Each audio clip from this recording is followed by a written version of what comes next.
Hello and welcome to Daily News Simplified. Here we will take up the news articles from The Hindu of Delhi edition and discuss them as per the demands of UPSC Civil Services exam. The topics for today's discussion are listed on your screen. Let us begin our discussion. The first topic of today's discussion is based on this news which featured at page number 11 in The Hindu. It basically talks about circular migration in India. And the topic of migration broadly comes under General Studies Paper 1 under Indian Society section. And migration is a dynamic and multifaceted phenomena that has shaped countries' social, economic, and cultural landscape for centuries. And in 2015, UPSC asked about the change in trends of labor migration within and outside India in the last 4 decades. Since then, there has been a huge gap on this particular theme, which makes this topic important for our discussion. And this is the discussion premise of this particular topic, in which we will discuss what is circular migration and why it is happening in India. We will briefly discuss on migration and its factors. And after that, we will see what are the consequences of migration, and the circular migration is seen as a way forward to effectively manage the migration in the country. Let us first try to understand what is circular migration. Circular migration is like a temporary back and forth movement of people between two places. It can be countries, states, or even cities. And these people move from one place to another where there are job opportunities available, and they return to their original place when the work season ends. So it's like a short term work trip in which people are coming back home when their job is done. And this type of migration is a common phenomena among the low income groups who are looking for jobs that are only available for a limited time, like a seasonal work in farming or construction activities. Here we have discussed the concept of circular migration. Now we will see the reasons behind circular migration in India. The first reason is industrialization. India's ongoing industrialization has led to the development of manufacturing and construction sector in urban areas. And this growth creates job opportunities that attract rural residents to temporarily move to urban areas in search of work. So, industrialization is one such reason for circular migration. The second one is growth of services sector. The services sector, which includes information and technology, hospitality, and retail services, which has expanded in the urban centers of India, for example, Delhi, Mumbai, Bangalore, and Chennai. And this sector offers various employment opportunities, including short term contracts and part time work, which encourages the circular migration in India.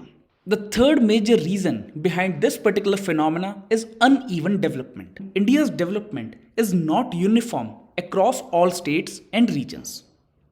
And some areas have seen more significant economic growth and urbanization, and some areas have witnessed more significant economic growth than others in post liberalization era, such as western and southern states. Whereas the states like West Bengal, Bihar, Odisha, which have lagged behind, have witnessed the highest rate of outmigration. The young people from these states are migrating to western and southern states to find better job opportunities. The last one is social networks. The existing social networks play a crucial role in circular migration. People often have relatives or friends in urban areas who can help them in finding the temporary jobs, which makes it easier for them to move back and forth. Here we have broadly discussed the reasons behind circular migration in India. Now we will briefly discuss the factors behind migration. As many of you must be aware that there are two factors. One is push factor and the other one is pull factor. Under push factors, the first one is poverty, the second one is high population pressure on land, which is more prevalent in states like UP, Bihar, and West Bengal. The third one is lack of basic infrastructure facilities such as health, education, and housing facilities.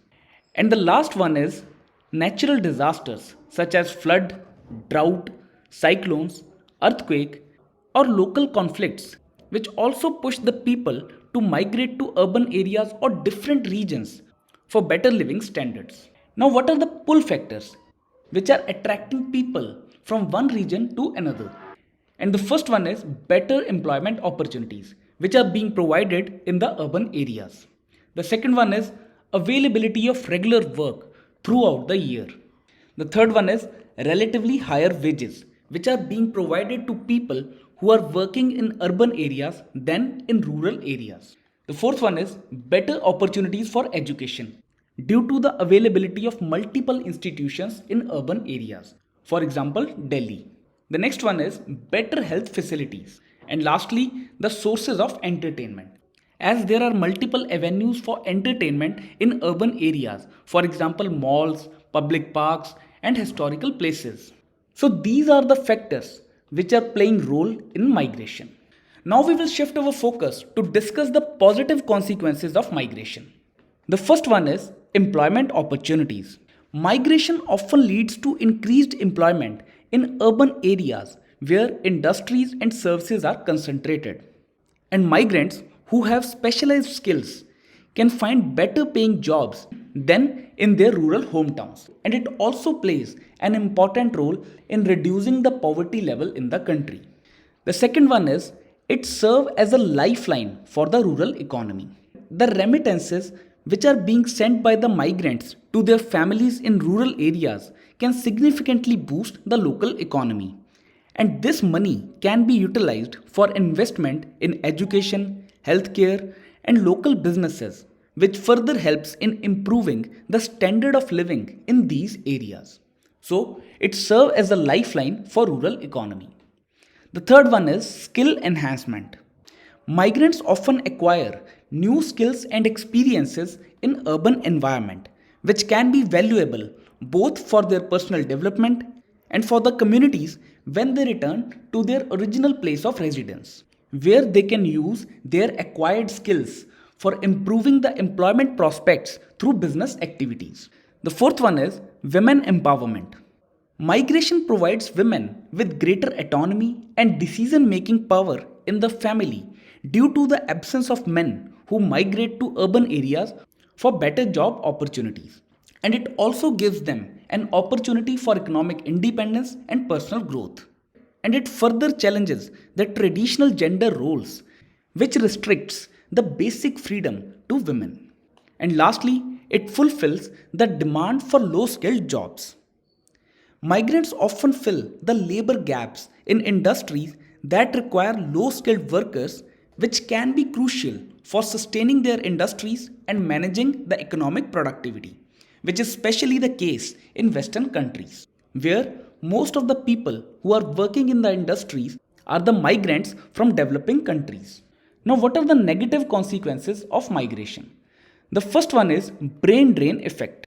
It is a phenomena which occurs when the skilled individuals migrate abroad in large numbers, and the talented people of our country will use their skills and innovation for the advancement of another country.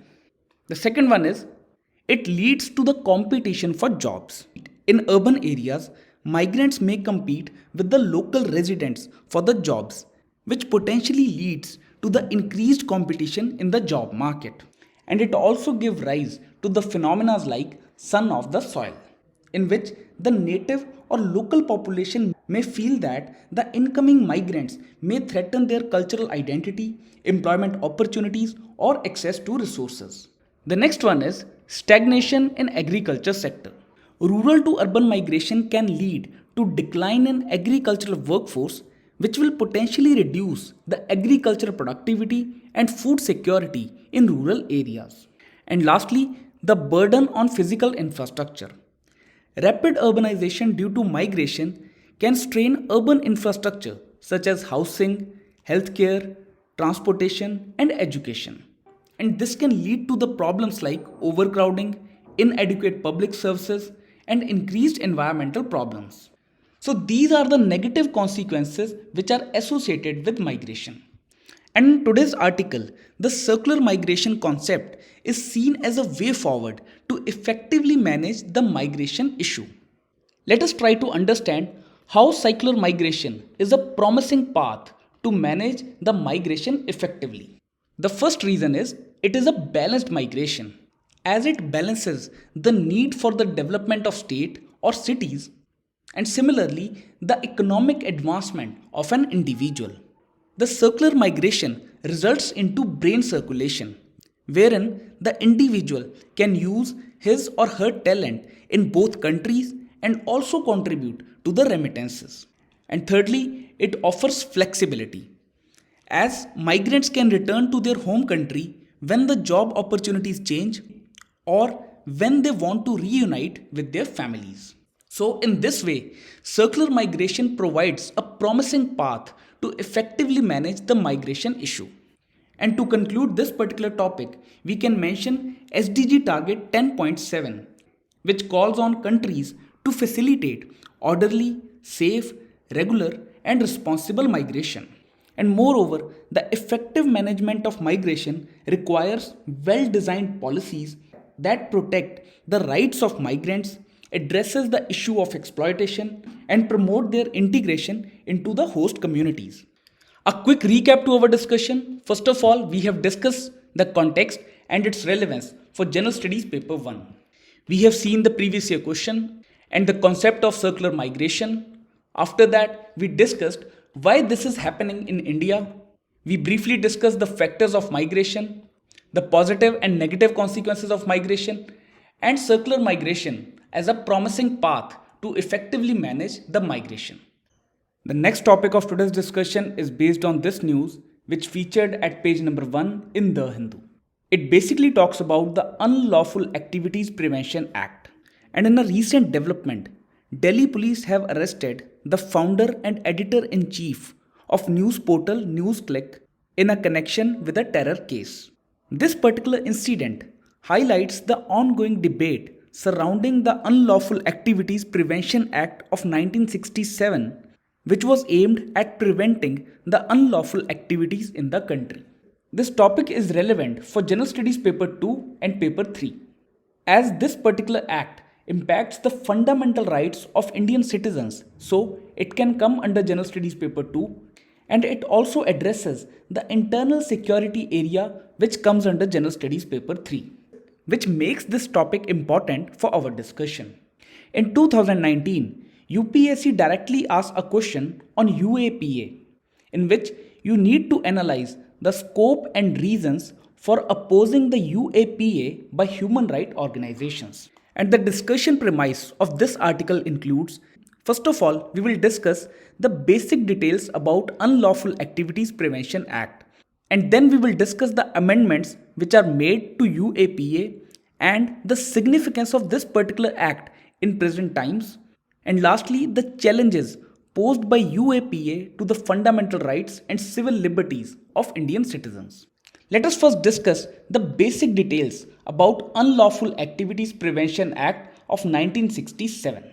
Firstly, this act defines the unlawful activity, which is any action taken by individual or association that leads to cession of a part of the territory of India, which means formally giving up the territory of a state, and the action which questions the sovereignty and disrupt the integrity of India.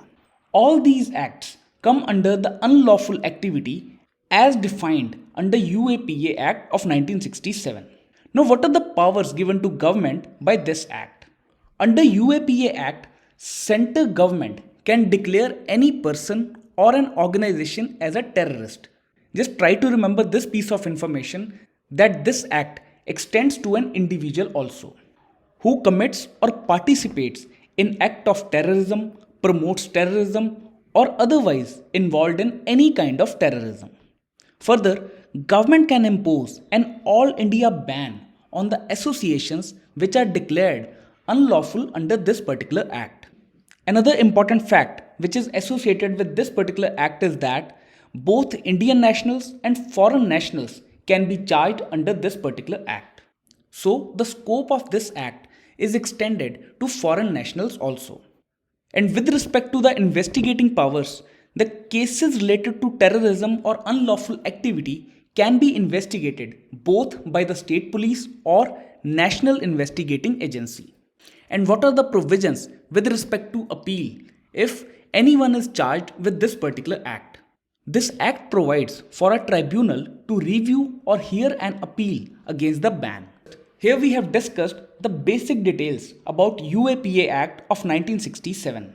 Now we will quickly go through the amendments which were made to UAPA Act. The first amendment was made in 2004, which criminalized the activities which are indirectly supporting a terrorist organization by way of raising funds or a membership of a terrorist organization. This was the first amendment made to the UAPA Act. The second amendment was made in 2008, and it broadened the scope of provision of funds to ensure a wider coverage of financing the terrorism offences. And further, in 2012, it expanded the definition of terrorist act to include the offences which threaten the country's economic security. Try to remember this particular fact that any offences which threatens country's economic security is a terrorist act under UAPA. It can be asked as one of the statement in prelims exam. And the last amendments which were made to this particular act was in 2019. And with this amendment, government is empowered to designate individuals as terrorists. Earlier, it was only the organizations which could be designated as terrorist organization. Further, if the investigation is conducted by an officer of NIA, the approval of Director General of NIA would be required to seize the property connected with the act of terrorism. And it also empowers the officers of national investigating agencies with the rank of inspector or above to investigate the cases associated with unlawful activities. So these were the major amendments which were made to UAPA Act in order to combat the terrorist activities in the country. Now we will see the significance of UAPA law. First of all, it is required to uproot terrorism from India. Due to the persistent threat of terrorism in the country, this law plays a crucial role in preventing, investigating, and prosecuting the acts of terrorism. The second one is it focuses on individual. The UAPA's provision to designate individuals as terrorists is significant for ensuring that individuals who engage in terror-related activities can be held accountable, and which becomes more important in cases where terrorists may change affiliations or operate as a lone wolf. And designating individuals as terrorists help in tracking and prosecuting them regardless of their association with a particular organization. The third one is it will help in expediting the process of justice delivery.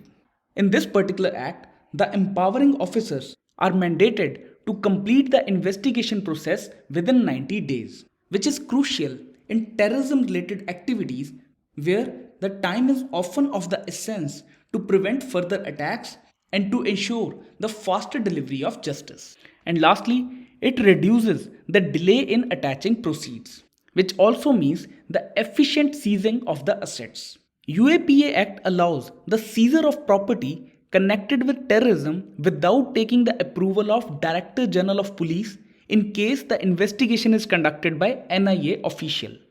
And this provision was included to reduce the delays in disrupting the financial networks of terrorist organizations, which is vital in preventing the flow of funds to support terrorism. As we have broadly discussed the significance of UAPA in India, now let us try to understand the challenges which are posed by UAPA to fundamental rights and civil liberties. The first argument here is erosion of fundamental rights, which includes Article 14, 19 Clause 1 Subclause A and Article 21. There is a provision in the Act which denies individuals who are labeled as terrorists the opportunity to present their case before the arrest and allows the detention up to 180 days without formal charge. So, this Act provides for the detention without formal charge, and it directly impacts the fundamental rights of the citizens. The second one is it is in contradiction to the principle of innocent till proven guilty, as in this particular act the organizations or individuals are labeled as terrorists before they are proven guilty. which contradicts the universally recognized principle of innocent until proven guilty.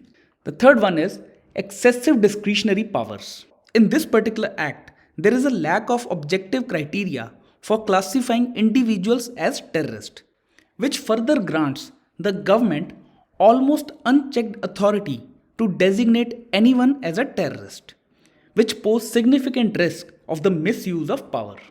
The fourth one is ambiguous and unclear definitions. As there is a vagueness in the definition of terms like terrorism, unlawful activity, which is impacting the effectiveness and fairness of UAPA Act. The next one is concerns in the appeal process.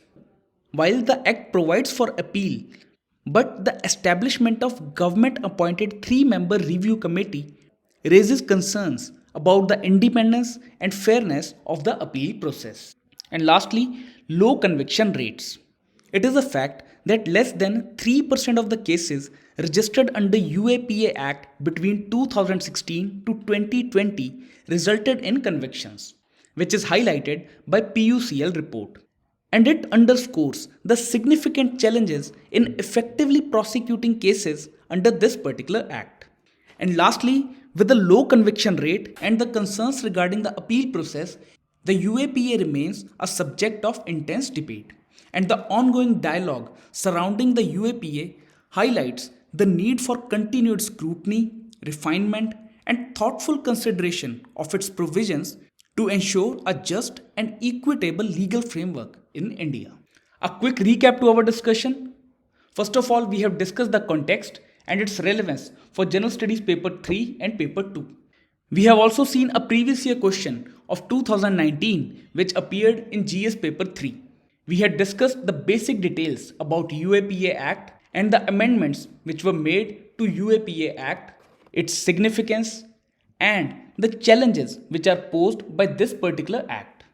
Moving on to the next topic, which is based on this news, which featured at page number 10 in The Hindu.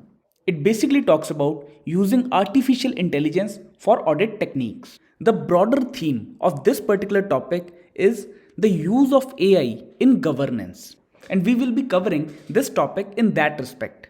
And in layman terms, the artificial intelligence can be defined as a branch of science that makes machines or software to mimic human intelligence, such as recognizing speech, making decisions, and identifying patterns. This topic can come under two different papers of general studies. The first one is General Studies Paper 3 under Advancements in the Field of Science and Technology, and for General Studies Paper 2 under the Role of Technology in the Field of Governance. And in 2023 mains exam, UPSC asked about the concept of artificial intelligence and its usage in the field of healthcare.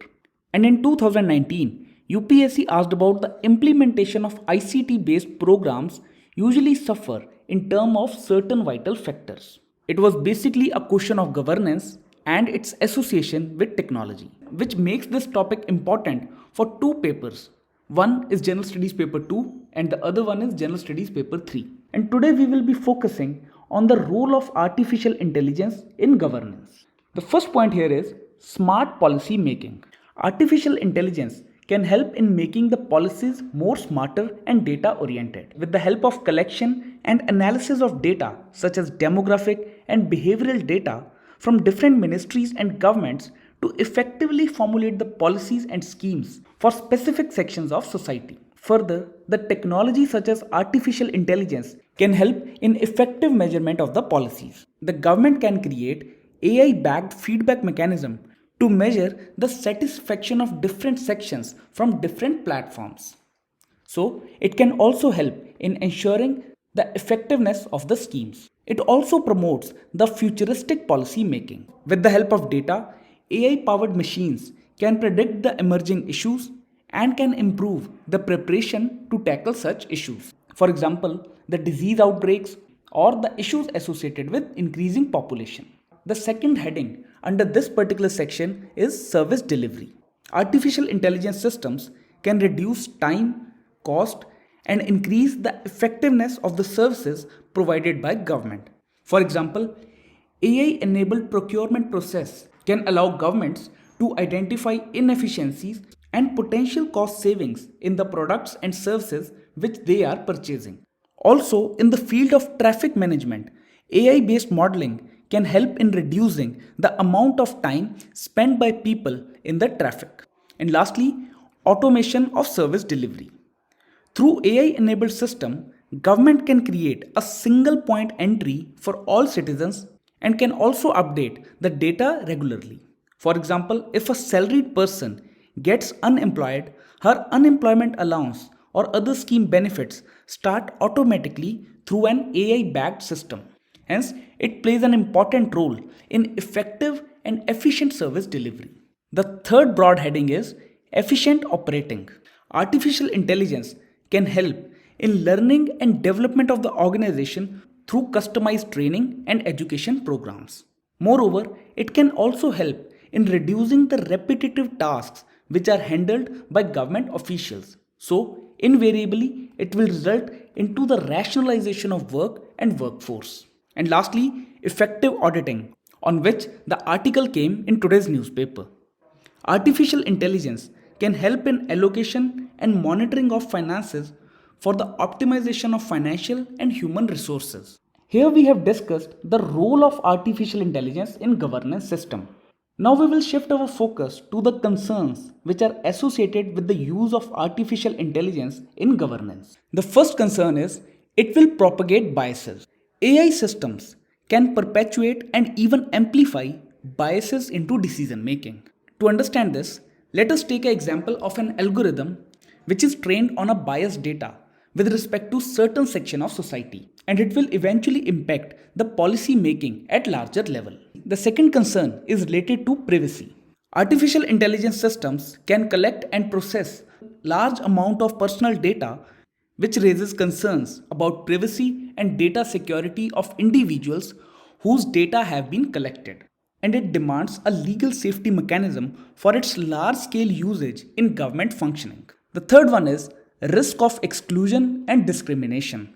Algorithms of AI can be so complex that even those who created the algorithm find it difficult to explain how the variables led to the resulting prediction. And this opacity poses the risk of exclusion and discrimination by AI in decision making. The fourth one is loss of jobs. Artificial intelligence systems have the potential to automate tasks which are traditionally performed by humans. For example, chatbot has replaced human assisted consumer support system. The next one is security risks. Artificial intelligence can be used for malicious purpose which can halt the regular functioning of government. For example, cyber attack or the usage of deep fakes. The next one is ethical concerns, and they have emerged because there is no legal accountability or responsibility arising out of the decisions made by artificial intelligence. The last one is political concerns. And to understand this, let us assume the data collected by government to predict voter behavior and its manipulation during election times can threaten the very foundation of democracy. And to conclude this discussion, we can talk about the ethical AI. So that the AI systems should be programmed to maintain the integrity of data and should work on the principle of justice and promoting the individual liberty and privacy. The next topic of today's discussion is based on this news which featured at the front page of The Hindu. And this news says that these three scientists have won Nobel Prize in Physics for experimental methods that generate pulses of light measured in attosecond that enables the study of electrons inside atoms and molecules. The name of these scientists, Pierre Agostini, Ferenc Krauss, Anne Luhiller. These three scientists have won these prizes collectively. And why we need to keep a tab on such kind of news? As in 2019, UPSC asked that recently scientists observed the merger of giant black holes billions of light years away from Earth. What is the significance of this observation?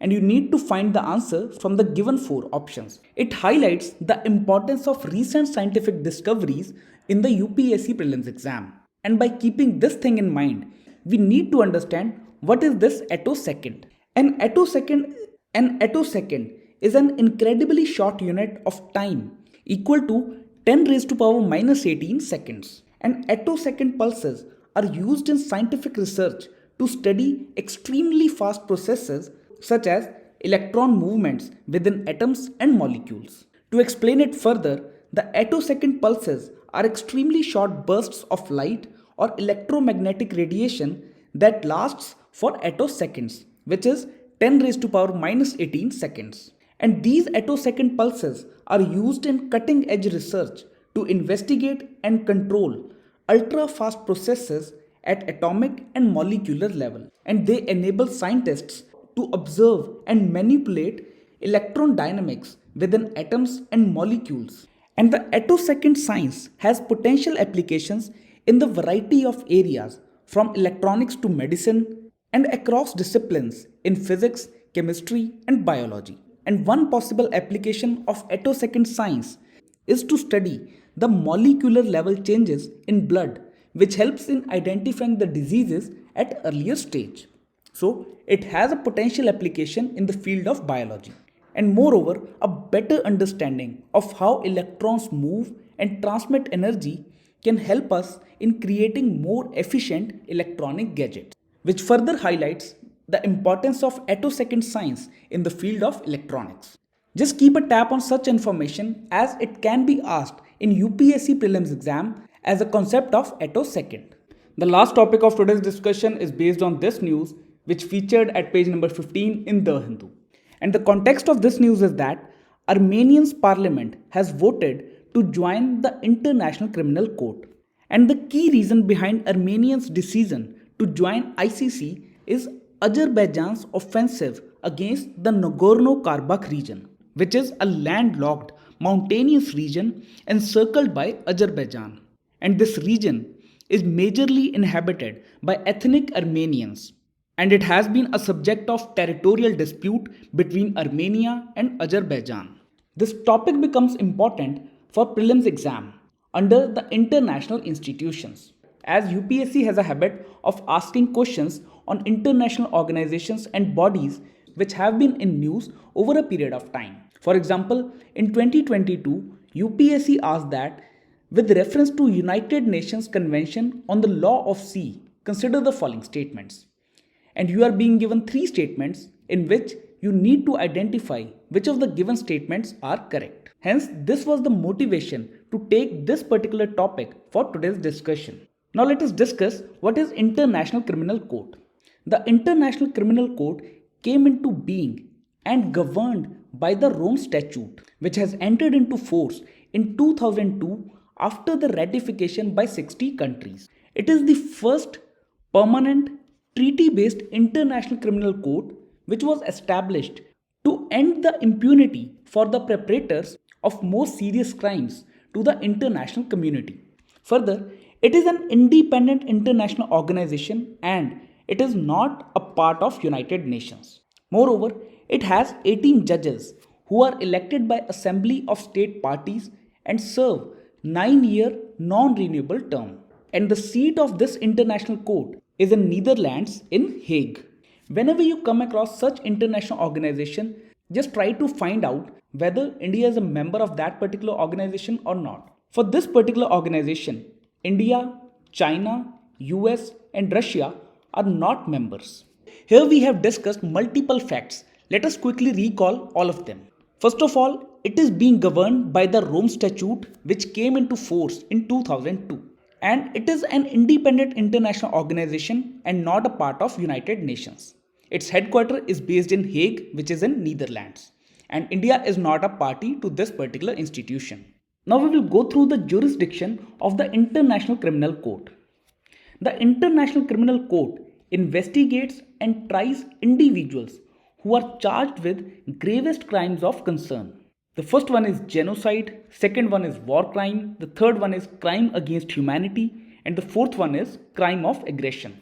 The important fact which needs to be noted is that International Criminal Court investigates and tries individuals. It can be asked as one of the statement in UPSC prelims exam.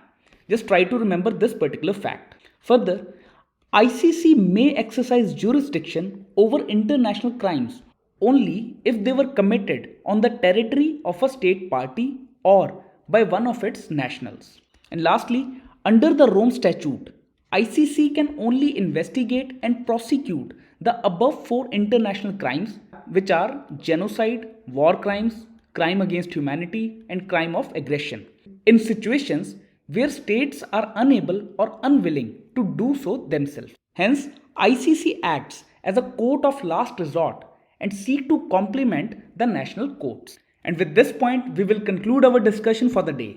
Thank you for watching today's DNS. Stay tuned for upcoming sessions which will enhance your understanding regarding various topics which are coming in every day's newspaper.